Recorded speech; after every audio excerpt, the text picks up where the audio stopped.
Ladies and gentlemen, willkommen beim Radio Emma Talk World Service. नमस्ते, good morning, good afternoon और good evening. आप जहाँ कहीं भी सुन रहे हैं, आप सबका रेडियो एमा There may be some atmospheric, there may be some jamming, there may be some oscillation. But hang on, we're just... And now for the next 30 minutes, the Radio Emma Talk World Service presents the Alpha Report, our friends in radio, and Contact. This is Radio Emma Talk.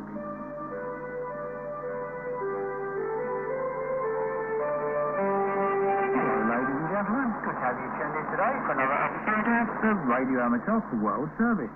This is Jim Salmon with you again, and over the next hour, we're taking a look back at some of the items we featured since the start of this series of programs back in May 2020, 15 months ago. And this will be the last program for the time being, whilst I take a break to catch up on other projects. However, I hope to be back with you on the shortwave sometime in the not-too-distant future. To be honest, this particular venture started as a lockdown project last year and was originally intended to be just for a few months. So to reach program number 15 has been way beyond my expectations.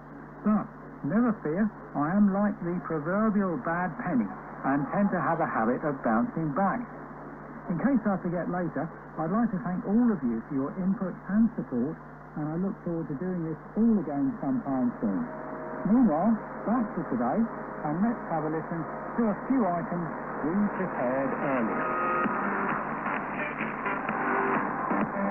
Ladies and gentlemen,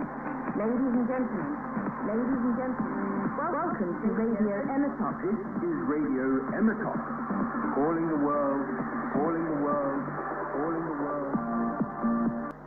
So, let's again pay tribute to an inspirational and exceptional man. Welcome to the Electro Report.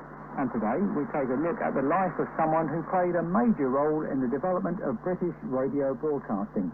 Irishman Ronan O'Reilly was born in 1940 and at the age of 24 became the first to challenge the BBC monopoly and the stronghold of the record companies of the time when he established the offshore station Radio Caroline. During his 79-year lifetime, Ronan was an inspiration to many. Described as a clever man, verging on genius, eccentric, sometimes unscrupulous, a rogue maybe, but a charismatic and lovable rogue. Here's an extract from the tribute program aired on Radio Caroline on the 20th of April 2020 on the day of his passing. In July 1961, a government commission on broadcasting began its work. Members with names such as George Grenfell and Peter Hall were chaired by Sir Harry Pilkington. Essentially, it was tasked with determining whether or not there was a public appetite for commercial radio. Who concluded there was not. Ronan O'Reilly was not convinced. I mean, I don't even know who Pilkington was, the gas man or something. Well, what he's got to do with radio, I don't know. The government report was just complete and absolute hogwash. I can't understand the fascination of shortwave radio. Now, that's been a common theme running through all these World Service programs. And you probably guessed that for me, radio is still as intriguing as it was 40 years ago. Things have changed, but there's still much to wonder at and much to be amazed at. So all in all, there is a wonderful variety to tune into. One of the constants for most of my radio listening time has been the arrival of a monthly magazine from a group who share my passion for radio, and in all honesty, far exceeds my dedication to the hobby. Let's jump back to program 1 from the Fourth Spring. Another interest for me for much of my life, so known as DXing, and I'm still and tuning for the band.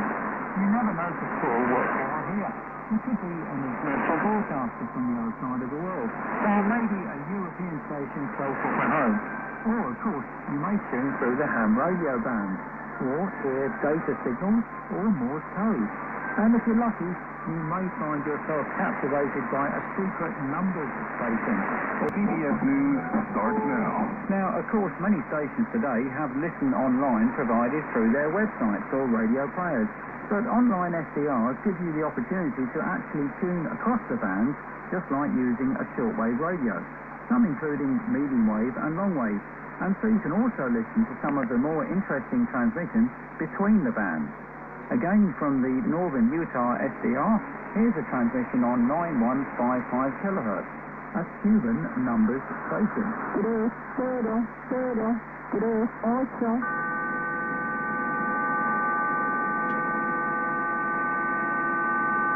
484. Hang on a minute, that's that Cuban lady getting in on the program again. Now, if you're like me, then you can probably listen to a list of numbers being read out for hours on end, or a repetitive buzzer sound for hours. But it's probably best not to subject others in your household to the same thing, because they just may not get it. In December last year, we played 2 radio events from 2 stations thousands of miles apart. Radio Amateur World Service. Our final extract today comes from program number 10 in February of this year, and I guess reminds me of one of the reasons for starting this Radio Amateur project. A few years ago, I purchased a book by historian and radio enthusiast Tim Wander, entitled To MT Riffle, The Birth of British Broadcasting, and became fascinated by the story of probably the UK's first regular licensed entertainment broadcast process, or MT. Let's hear from some of those actually involved with the setting up of 2MT back in 1922. Next on the Radio Amateur World Service, the Electrical. This is Radio Amateur. February the 14th, 1922 was an important day in the UK as far as the history of radio is concerned. On this day, a small group of young Marconi employees, working from an outpost of the Marconi Company in an ex-army wooden hut in a waterlogged field in Riffle, turned on their transmitter and, despite a low-key and somewhat inauspicious start, began a radio journey that was to evolve into the birth of light entertainment broadcasting. Let's take a listen now to some of the people involved. I remember my brother Tom, he was winding very black tube with very green wire. And I looked at it and I said, what are you doing? Oh, dear, this is wire. The whole tactile feeling of that lovely thing so engrossed me that I said, well, I must be a wireless engineer. We made a wireless step, and then it suddenly became alive, scattered of everything that ever was, and people boasted. Actually, I got station zonk in Czechoslovakia. Well, Radio Amateur. Precisely. Radio Amateur. Precisely. Radio Amateur. Precisely. This is Radio Amateur. Precisely. Next on the Radio Amateur World Service. Contact. This is Radio Amateur. And so we're fast approaching the end of today's program. But as always, we have time for just a few hellos to listeners who have made contact over the last month. So let's start by saying hello to Richard Lemke in Alberta, Canada, who tunes in regularly to our transmissions via WRMI. Always good to know you're listening, Richard, and thanks for all your support over the last 15 months. Starting with transmissions from WRMI in Okeechobee, hello to Gregory Martinsky in Otisville, New York, tuning in to 5950 kilohertz. Thanks very much, Gregory, for your kind comments, and hope you're picking us up loud and clear today. Over to Newmarket, Virginia, and greetings to Joe Petchy, another one of our regular listeners, receiving us well on a Texan PL330 with just the normal whip antenna. Brian Taylor from Ridge Springs, South Carolina, hello to you, and thanks for your music choice, which we'll hang on to for any future request shows. And also hello to Gary Scoggins, listening in Columbus, Indiana, on 5950 kilohertz, with a strong signal, a SINPO of 55555. Hope you're getting similar reception today, Gary. And finally, for reception on 5950 kilohertz, we send greetings to the Howe family in St. Albans, Vermont, and a special hello to Stephen and daughter Lily, who were tuned in to our June program. Thanks very much for the detailed report, Stephen. I hope Lily is able to listen again with you today. Oh yes, I'm pleased you enjoyed the trance music programme, Stephen, which, as you indicated, is a progression on from the electronic synth pop music of the 1980s.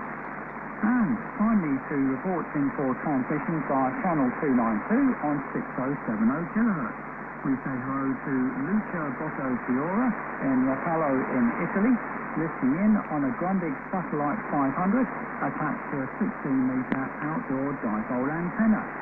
To Kostiantin Kravatov in Ukraine, again one of our regular listeners, and thanks Kostiantin for the recording. And final greetings for this time go to Lou Dacheng, who has sent us a report from Zhejiang province in China, and who is listening via an SDR receiver in the Netherlands. Thank you very much for your report, and it has been wonderful to receive emails from all around the world. So, to all our listeners, past and present, can I send you my heartfelt thanks for making the last 15 months of programmes so enjoyable and worthwhile. Can I also say thank you to our broadcast partners who relay our programmes and allow us to be heard in many wonderful places across the globe. It's been a pleasure to be part of your programme. We will be absent for a while, we will be back before too long. I have mentioned before that I am extremely grateful to all listeners who email us, and I'm also conscious of the fact that you may be listening in parts of the world where internet access is not possible. So if this applies to you, and you would like to write to us by traditional postal methods, then our mailing address is as follows. New Salmon, Radio Ematok, 25 Helston Road, that's the number 25, Hotel Echo Lima, Sierra Tango, Oscar November, Romeo Oscar Alpha Delta, in Blanchard, which is Charlie Hotel Echo Lima, Mike Sierra, Oscar Romeo Delta, with a postcode of CM1630. That's Charlie Mike 16 Juliet First, in the UK, Uniform Kilo. For those of you writing in, I will reply with your full details. And that, my friends, brings us to the end of today's Radio Ematok World Service Programme. Thank you so much for listening, and keep an eye on our website for news of future programmes. Enjoy your four-pose listening, and I look forward to being back with you in the future. Until then, where it all began, I wish you all the best, and au revoir, goodbye.